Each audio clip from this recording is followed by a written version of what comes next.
ကျွန်တော်တို့ဒီမှာဥစုဘူဥစုသားဆိုတာနှစ်ယောက်ရှိတယ်တဲ့အဲကြအဲ့ဒီဥစုဘူဥစုသားကကြတော့ကျွန်တော်တို့ဒီကမောင်းအောင်ပေါ့မောင်းအောင်ရွာကြီးအင်ကြီးထောင်ကြီးရှိတာကျွန်တော်နေပဲလို့ဆိုတော့အကုန်လုံးသိရပေါ့အဲ့ဒီဥစုဘူဥစုသားတို့ကဘယ်လောက်တောင်ဆင်းရဲဆိုဟိုငါခေါ်ခိုင်းလိုက်ဓမ္မတနာကျွေးပြန်သွားလိုက်ဒီငါခေါ်ခိုင်းလိုက်အကျော်လေးတစ်ခုနဲ့ဓမ္မစီနနဲ့ကျွေးလိုက်စားလိုက်ဒီလိုနဲ့ဟိုခေါ်ခိုင်းတာနဲ့ပတ်စံပေးခိုင်းမနေကြပတ်စံလေးပေးခိုင်းလိုက်ပတ်စံလေးရတော့ပြန်သွားလိုက်အဲ့လိုနဲ့သူတို့ကနေကြတာပေါ့အတင်းမွေးကြတော့သူတို့ကဘယ်သူမှသူတို့အရေးမလုပ်ကြဘူးမင်္ဂလိကြီးတို့မှမင်္ဂလိကသူတို့ပြန်မကြည့်ကြဘူးပေါ့အဲ့လိုဒါမွေးတဲ့ခါကျတော့သူတို့စိတ်ညစ်တာပေါ့မလို့နဲ့ကွာလို့မွေးလိုက်တာလို့ဓမ္မတနစားဝီမလွယ်လိုက်တာလို့တို့ကမှဆူးမဆူးလိုက်လေဆိုတော့အဲ့လိုစမိတ်သားပြောတော့ဥစုကအဲ့လိုပြောတော့ဥစုသားဟာမင်းလည်းကွာမြို့ထွက်ချမ်းသာပြောတာပဲကွာမြို့ထွက်မှာမလို့ပါလေတို့ရွာနေတော့ဘယ်သူမှဘလို့မှဒီရာမရှိမြည်မရှိနေဘလို့တို့ချမ်းသာမှာတော့အဲ့ဒါမြို့ထွက်ချမ်းသာပြောမြို့ထွက်ဟုတ်ပါပြန်မင်းမြို့ထွက်ဘာလို့ထွက်ကြမှာလဲမြတ်ဆိုဟာမင်းလည်းပါဇက်ပါရောက်တော့ကွာထွက်မှာပေါ့ဘာဖြစ်လို့ဆိုတော့ဒါနဲ့သူတို့ကလူကြီးသူမပြောတဲ့စကားပုံလေးတစ်ခုနှစ်ခုကြားလာလေးနဲ့သူတို့ကမြို့ထွက်ဖို့လုံးမညတာမြို့ထွက်တတိပြည့်သူကအဲ့ဒါမသိရဘူးပြီးကြဒါနဲ့သူတို့ကမြို့ထွက်ဖို့စိတ်ကူးတည်နေနီးနေကြတာအဲ့ဟိုလူကခုတ်ခိုင်းလိုက်သမီးလေးကျွလို့လိုက်ပတ်စံလေးတပည့်ချောက်ပြပေးလို့လိုက်ဒီလိုနဲ့နေကြပြကြဆိုတော့အချင်းချင်းခါခါဆိုတော့ဘဝစိုးလို့ဆိုတော့ငတ်တယ်လေပြတ်တယ်လေပေါ့နော်တို့ဆိုတော့အဲ့ဒါဆိုသူတို့စိတ်တည်ညစ်ပြီးသူတို့ကမရမကမြို့ထွက်မှာဆိုစိုးထွက်ကြတာထွက်ကြဒါနဲ့မြို့သားထွက်ပြီပြောသူတို့ကမြို့ထွက်ဆိုရလမ်းစိတ်လည်းမရှိဘူးအဝတ်စားလည်းလူကြီးတော့မရှိဘူးအဲ့ဒါသူတို့ကဟာတို့ကွာဒီလောက်ဆင်းရမြို့ထွက်လို့လူကြီးလူတွေလည်းဘာမှမရှိဘူးမင်းလည်းကွာပါဇက်ပါရောက်လူကအပြောကောင်းရင်ဘာသူလူကြီးပြည်လေပါတယ်ဒီလိုဆိုတော့အဲ့ကြမင်းမြို့ရဘာလို့လဲဟာမြို့ရလဲဘာလို့ဆိုရင်ဘာပူဇာလူလုံးကွာမင်းလဲရေရှိငါးရှိပြောတာမြေရှိရွှေရှိလို့ပြောတာပဲလို့ဆိုတော့ဟာဟုတ်ပါမလားဆိုဟာမင်းလဲရေရှိငါးရှိငါဖမ်းပြီးရောင်းစားရတာကွာမြေရှိရွှေရှိဆိုတော့မင်းလဲမြေရှိရွှေကျင်ပြီးရောင်းနေရွှေရတော့မင်းလဲဟောလို့ရတာပဲကွာကလေးဘာမင်းလဲတို့ပူဇာလူလုံးဟိုအခုဒီရွာတော့တာမှာကွာဟိုအလုတ်တောင်းဒီလူတောင်းရမှာကွာအဲ့ဒါလို့ဆိုတော့ဒါနဲ့သူတို့ကမြို့ထွက်ကြရထွက်ကြတော့ထွက်တာကားပေါ်စီးလို့လေကားသိကမပါဘူး။နောက်ကျဟိုစစ်ပြားရောက်လို့တမ်းပြောစစ်ပြားခိုင်းသမှာဗျာအကျိုးတော့ပတ်စံမပါလို့မုံကတော့ရအောင်လိုက်ချင်တာ။အဲ့ကျစစ်ပြားမင်းတို့လည်းကွာမဟုတ်ကဟုတ်တယ်မလူဆက်မှလည်းမုံဝါထိလိုက်မယူမင်းတို့ပတ်စံမပါပါဘယ်ဖြစ်ပါ့မလဲ။ဟာတကယ်မပါတာခင်ဗျာသူတို့ခိုင်းညာခိုင်းသူတို့ကမုံဝါရောက်ပြီးရောအဲ့စစ်ပြားလမ်းကြတော့ဟိုအတင်းတရားတင်းဟိုချပေါ့အဲ့လိုခိုင်းအဲ့ဒါနဲ့မုံဝါရောက်တကမန္တလေးရောက်မန္တလေးဒီလူဝင်နေလိုက်သွားမလေးရတော့မန္တလေးကျလည်းနေစရာမရှိဘူးအဲ့ဒါဟိုနေစရာမရှိဒီနေရာမရှိဆိုတော့ဒါနဲ့ဆိုတော့သူတို့ကငါးရောင်ရေပင်ကြီးတို့တွေ့တယ်ကွာလို့ဆိုတော့ရေပင်တို့ဟာဒါရေပင်တွေ့တို့ကငါးဖမ်းပြီးတော့ရောင်းအစီမိတာပဲဆိုတော့သူတို့ကကျတော့ရွာမှာအတင်းဆင်းရဲလူမျိုးမြို့မှာချမ်းသာဆိုပြီးတက်ကြသူတို့တငယ်ချင်းတွေကမင်းတော့မြို့တက်တာတို့တက်တာသူများတက်တယ်မတူချမ်းသာမျိုးတက်တာအဲ့တို့ကမချမ်းသာလုပ်မှာအဲ့ဒါဘာအလုပ်ဖြစ်လဲလုပ်မှာလုပ်တဲ့ခါဆိုတော့မင်းငါနဲ့သစ္စာရှိကြီးဂရိတီကြီးမချမ်းသာမချင်းရွာမပြန်ကြီးသူကသစ္စာဆိုပြီးသူကအလုပ်လုပ်ခါကြတော့ဒါနဲ့မျိုးတော့ခါကြတော့ကျွန်တော်တို့ဒီဘက်မှာတော့ဟောပေါ့အင်းရှိတာပေါ့မန္တလေးမှာအဝင်ပါလေအင်းရှိအားကြီးအင်းမှာသူကအဲ့ဒီမှာဟိုအင်းမေတဲထုတ်ပြီးနေကြတာပေါ့နေပြီးတော့ငါဖမ်းပြီးတော့ငါမှဟိုမဖမ်းတော့ဟိုဘာမှဖမ်းစရာပစ္စည်းမပါတော့ကျွန်တော်တို့ဒီပေါင်ညာတိုက်ပြီးဖမ်းတာပေါင်ညာတိုက်တာသိတယ်မလားဒီခြေထောက်နဲ့ချောင်းကားတယ်ဟိုဘက်ခြေထောက်ချောင်းကားတယ်ကားနဲ့လှုပ်လာပြီးတော့အဲ့သူတို့ကိုလည်းစုပြီးဆိုမှကျမှလက်ထဲဟိုကပေါင်ညညပြီးလာတာဒီဖမ်းပြီးတော့ဟိုနဘူးနဲ့တီးပြီးတော့မှရတာမှသူကဟိုရောင်းရတာလေအဲ့လိုမျိုးပေါ့အစအချင်းသူအဲ့လိုတမန်ပေါင်ညတိုက်ဖမ်းပြီးတော့မှအဲ့လိုမျိုးဟိုရက်ထဲလက်ရောက်ပြီးတော့မှအဲ့လိုမျိုးလုပ်တာပေါ့လုံရင်းဆိုတော့နောက်ပေါင်ညတိုက်ရနေငါးမြကြီးဝယ်တဲ့စနစ်ငါးမြကြီးကနေပြီးတော့ဟိုပိုက်ချတဲ့စနစ်ပိုက်ကနေပြီးတော့တခါခုနကဟိုတခုပါတော့ဟိုလီဝဲတဲ့စနစ်ပေါ့သူတို့အစင်းအဲ့လိုလုပ်ကြရကြတော့လုံရင်းဆိုတော့တငယ်ချင်းနှစ်ယောက်ဆိုတော့ကြတော့တယောက်ကကြတော့တဲဆောင်ရတာတယောက်ကကြတော့ဈေးသွားရောင်းရတာဈေးသွားရောင်းတဲ့ဟိုကကြတော့ဥစုဘိုးကကြတော့ဟိုပေါ့အိမ်ညက်တငယ်ချင်းမျိုးတငယ်ချင်းတို့ကချမ်းသာခြင်းလို့လုပ်လို့ရမှန်းတယ်ချမ်းသာခြင်းလို့ပတ်စံမသုံးလို့လည်းမှန်းတယ်အဲ့ဒါတို့ကပတ်စံနဲ့စုမိတယ်အဲ့တို့ကအရင်အစင်းနဲ့ငါးမြပေါင်ညံတိုက်ကနေငါးမြကြီးကနေပြီးတော့ဟိုပိုက်ကနေလီကနေကွန်ပေါ့တို့မှအစင်းတိုးတက်တယ်ပေါ့အဲ့ကြမင်းကတော့တဲမှနေရဆိုပြဿနာမရှိဘူးငါကဈေးထဲသွားရောက်တော့ပတ်စံလည်းပါတယ်ဈေးထဲမှာကျမူးကြင်နဲ့များလိုက်တာမူ ဥယျာဉ်နေများတာပေါ့ဒါမောက်ကတမျိုးဟိုစိတ်သားနက်ကတမျိုးအမဲသားနက်ကတမျိုးတခါငါတော်ပေါင်းကတမျိုးမျိုးပေါ့လေအဲ့ဒီမှာလည်းမှုကြိုင်နေကြတာဟုတ်အဲသမင်းဆိုင်ကတမျိုးဆိုမှုကြိုင်နေတော့မင်းကတော့တင်းမှနေတဲ့ပြဿနာမရှိဘူးငါကကြတော့တွားရောက်လို့ဆိုတော့ဟိုမှာကြမှုကြိုင်အနှံ့ရတော့ငါစားချင်တာငါမှဒုက္ခတင်းရောက်တာတခါလေးတို့ဝယ်စားမှတကကြီးဟာတခါလာလဲပဲပြုတ်နေစီစံတခါလာလဲငေးသီးချောင်းနဲ့စီစံတခါလာလဲပဲပြုတ်ချင်နေငေးသီးချောင်းနဲ့စီစံအဲတို့မှာ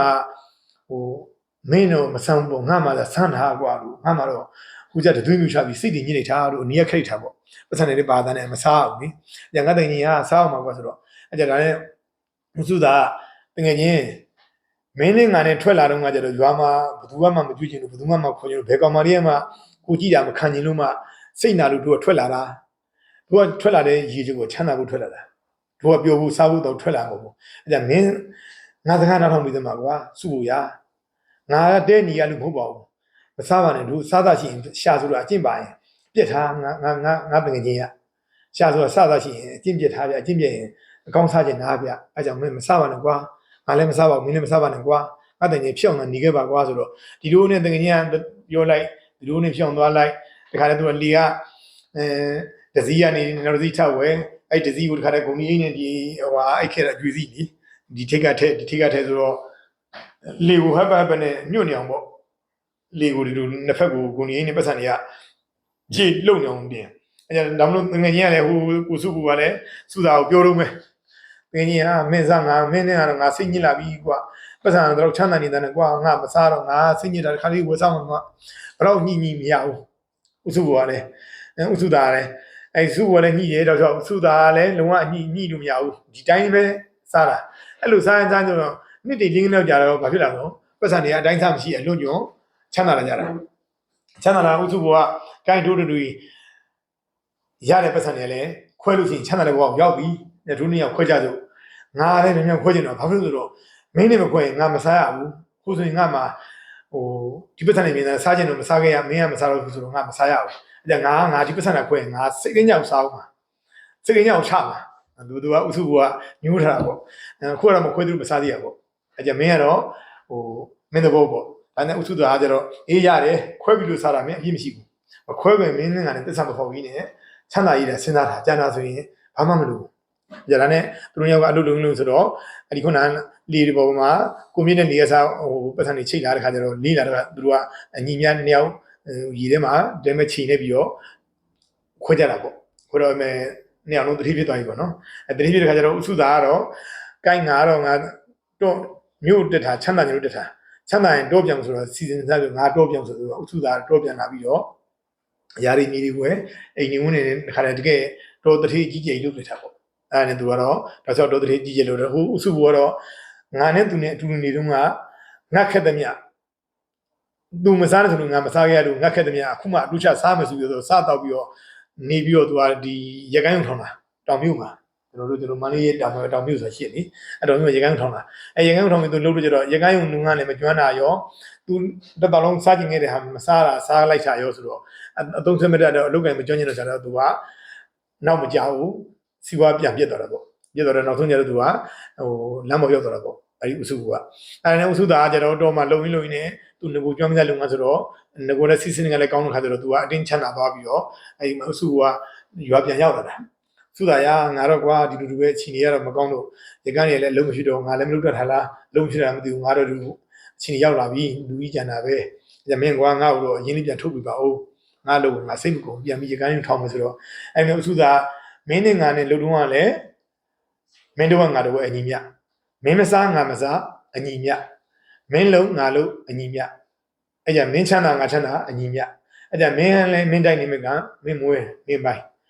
်ငါချမ်းသာတာငါပိုင်ငါချင်းတယ်အဲ့ကြမင်းကိုမခုညီနိုင်ဘူးမဆောင်ချနိုင်ဘူးအဲ့ဒါနဲ့ဥစုဘောစိတ်တွေဆိုအဲတော့ဖြစ်တယ်လို့ကတ်ရနေပေါ့လေအဲသူဒီမှာကတ်ရနေပြီးတော့စိတ်တွေဆိုပြီးတော့ကျတော့ဥစုသားကဘယ်တော့မှချမ်းသာလိုက်ဆိုတော့ကျွန်တော်တို့စီကကလေးမမှုတောင်းလို့ရှိရင်ဟဲ့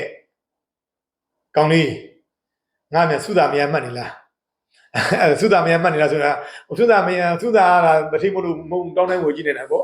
့ဟိုအဲ့လိုမချမ်းသာတော့ငါတော့မကြည့်နိုင်ဘူးဗျာတို့ကတော့အဲ့လိုဆူကြတာပေါ့ဗျာငါမြန်စုသားမရနဲ့မှတ်နေလားတိုးတော့ဟောတော့အဲ့လို ကလေးကိုဆုံးမကြတာပေါ့ဆဲကြတာပေါ့တို့စီရဆဲလို့ခေါ်တာပေါ့လေငါမျက်စုသားမရမှန်းနေတော့အဲ့လိုဆဲတဲ့အဆင့်ကြောင့်သူကချမ်းသာတာပေါ့အဲ့ဒါနဲ့ဥစုဘကကိုင်ကွာမင်းကလည်းကွာငါမင်းရက်စလိုက်တာမင်းနဲ့ငါနဲ့ဟိုတချင်းကတယောက်သစ္စာရှိလှုပ်လာတဲ့အပိုင်းကိုအခုချိန်တော့မင်းငါတစ်ချက်တော့ငူညီကြီးမူလားကွာအဲ့ကြတော့ဒါနဲ့သူနေသားလေးကြာတော့သူစိတ်ထဲဒီကောင်တော့အသားတော့ကြာလောက်ချင်တယ်ကြာလာပိုင်းလေးကြတော့ကိုင်းမုံစုကိုလာဗျမင်းလှုပ်ချင်တဲ့လှုပ်ငါကိုယ်တိုင်လိုက်ပြီးလှုပ်ပြီးမယ်ဆိုပြီးမြုပ်တက်ပြီးတော့ရကိုင်းကိုပြန်ထောင်ပေးတယ်နောက်ကခုနဟိုဘာလို့အဒီဟိုအင်းဝကိုမချီယာရီမီတွေဝယ်ပြီးတယ်ဒီယာကနေသူထွက်ရင်ဒါကိုကြက်တယ်သူစားဒါဒီကိုစိုက်ဒီလိုလုပ်ပေါ့သူစနစ်ကြပြန်တင်ပြပြီးတော့ဒီမကြီးတန်းစိုက်ဒီမကြီးတန်းဒီချိန်မှာပဲချင်းဆိုကြီးမှကြီးရင်မကြီးတန်းကိုမကြီးသေးခူရောက်မကြီးသေးမဲ့ပေါ့လေအဲ့ခေတ်မကြီးသေးမဲ့ခေတ်ကိုမကြီးသေးမဲ့ရောက်အဲ့ကျမင်းဒီယာဒီလိုထွက်ရင်ဒါရောက်နောက်ဒီယာကျတော့ရကိုင်းကဒီလိုမျိုးလုံးဒီယာဝင်ဝင်ဒီကိုဖာမင်းလှုပ်ဖြစ်လိုက်ရင်ဆိုတော့သူကတော့စနစ်ကြအကုန်တင်ပြီးခိုင်းနေကြတော့နောက်လင်းကစင်ကြဥစုကိုလည်းချမ်းသာသွားတယ်ဥစုသားလည်းချမ်းသာသွားတယ်ပေါ့ဒါကကြတော့ဟိုအလုပ်တကယ်ဖြစ်လုပ်ရင်ဖြစ်တဲ့ကြောင့်ကိုဦးလေးတို့ငယ်တော့ဒီဟာလေးကိုပုံလေးကြပြီးဦးလေးတို့စူးစမ်းခဲ့လို့ဦးလေးတို့အဆင်ပြေခဲ့တာဒါကြောင့်လည်းအခုကိုကလေးတွေကိုဦးလေးတို့သိခဲ့တယ်လို့ခုနဥစုသားချမ်းသာတယ်လို့ပေါ့ဥစုကိုစိတ်လူလိုက်တယ်လို့လည်းကိုမလိုက်ဖြစ်အောင်ပေါ့ဥစုသားစီကံထားတယ်လို့လည်းထားနိုင်အောင်ပေါ့နောက်ဥစုသားနှစ်ယောက်လုံးတွဲနေချိန်မှာလည်းသူစီကံရှိသူကိုစီကံရှိရာလေးလည်းသိနိုင်အောင်ပေါ့နော်ဒါကြောင့်ဦးလေးကဒီကနေ့ဒီဦးလေးတို့ငယ်တော့သူဒီပုံလေးလုပ်ပြီးနားထောင်ပြီးတော့အဆင်ပြေလာတာကြောင့်မို့လို့ဒီပုံလေးကိုကနေပြန်ပြီးတော့ညှဝေတာနော်။ခိုင်နေဒီပုံလေးအဓိပ္ပာယ်လေးရေးလေကြလား။ဟုတ်ပြီကြည့်လိုက်တယ်။